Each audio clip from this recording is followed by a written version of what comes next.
Assalamualaikum warahmatullahi wabarakatuh. Anak-anak, bagaimana keadaan kalian? Semoga sehat selalu ya. Baik, untuk memulai pembelajaran, jangan lupa untuk berdoa terlebih dahulu. Nah, untuk pembelajaran kali ini, kita akan mempelajari buku fikih, yaitu materi tentang rukun sholat. Halaman 37 buku fikih. Apa itu rukun sholat? Nah, rukun sholat adalah hal-hal yang dilakukan dalam sholat, yang mana rukun sholat terdiri atas ucapan yang dibaca dalam sholat. Rukun sholat juga terdiri atas gerakan dalam sholat. Kamu meninggalkan rukun sholat, sholat yang kamu kerjakan menjadi tidak sah. Berikut ini rukun-rukun sholat. Yang pertama, niat sholat. Nah, niat adalah menyengaja untuk melakukan suatu perbuatan. Niat ini berdasarkan perintah Allah agar diridhoinya. Yang mana niat sholat dapat dibaca dalam hati. Niat sholat juga dapat diucapkan secara perlahan-lahan.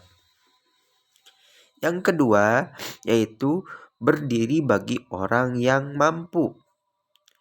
Sholat wajib dikerjakan dengan berdiri tegak. Seseorang tidak mampu berdiri tegak, ia boleh melaksanakan sholat dengan duduk. Ia juga boleh melaksanakan sholat dengan berbaring. Ia tidak mampu duduk atau berbaring, sholat dapat dilakukan dengan menggunakan isyarat tubuh. Hal ini sebagaimana sabda Nabi Muhammad SAW. Sholli qa'iman fa in lam tastati' fa qa'idan fa in lam tastati' fa ala janbin. Artinya, sholatlah dalam keadaan berdiri. Jika tidak mampu, kerjakanlah dalam keadaan duduk. Jika tidak mampu lagi, kerjakanlah dengan tidur menyamping. Hadis Bukhari. Yang ketiga, yaitu membaca takbiratul ihram. Kamu hendak memulai sholat, kamu mengangkat kedua tangan. Kamu hendaknya membaca takbiratul ihram. Bacaan takbiratul ihram adalah Allahu Akbar. Kemudian yang keempat, yaitu membaca surah Al-Fatihah. Surah Al-Fatihah dibaca di setiap rakaat sholat. Kamu belum lancar membaca surah Al-Fatihah, kamu boleh membaca sebagian surah tersebut.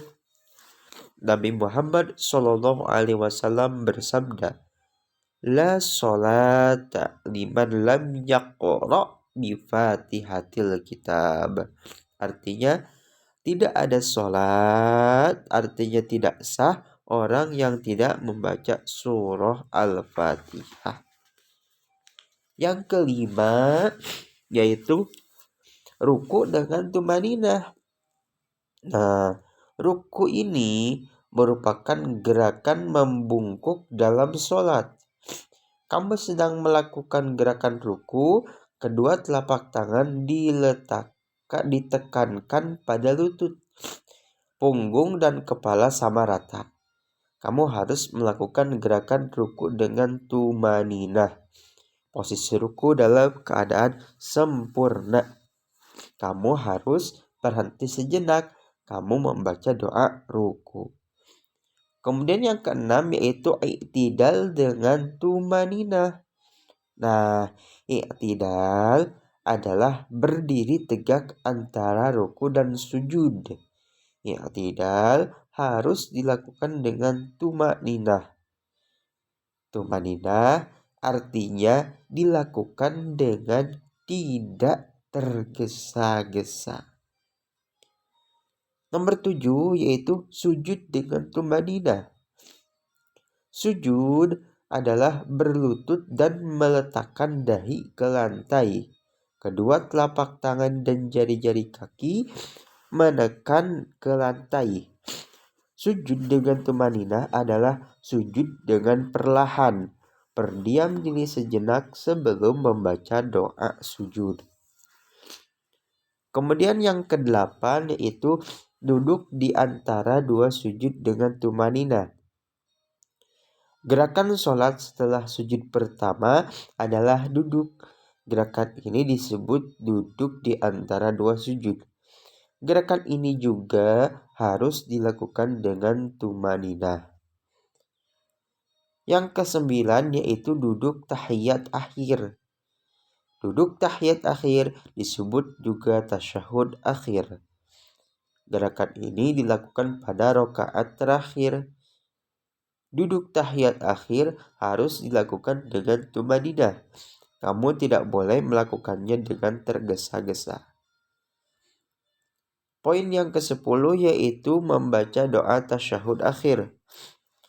Membaca doa tasyahud akhir termasuk rukun sholat. Doa tasyahud akhir dibalas. Nomor ke-11 yaitu membaca sholawat kepada Nabi Muhammad Sallallahu Alaihi Wasallam. Membaca sholawat termasuk rukun sholat. Sholawat merupakan doa untuk Nabi Muhammad Sallallahu Alaihi Wasallam. Sholawat juga ditujukan untuk keluarga dan sahabat beliau. Nomor 12 yaitu membaca salam pertama. Yang mana membaca salam yang pertama termasuk rukun sholat. Salam pertama diucapkan saat wajah dihadapkan ke kanan. Dan yang terakhir yaitu menertibkan rukun. Semua rukun sholat harus dilakukan secara tertib. Sholat dilakukan sesuai urutan dan tata caranya. Mungkin anak-anak untuk pembelajaran kali ini hanya dicukupkan sekian ya. Silakan baca-baca lagi untuk materinya. Terima kasih. Kita tutup pembelajaran kali ini dengan doa kifaratul majlis. Subhanakallahumma bihamdika. Assalamualaikum warahmatullahi wabarakatuh.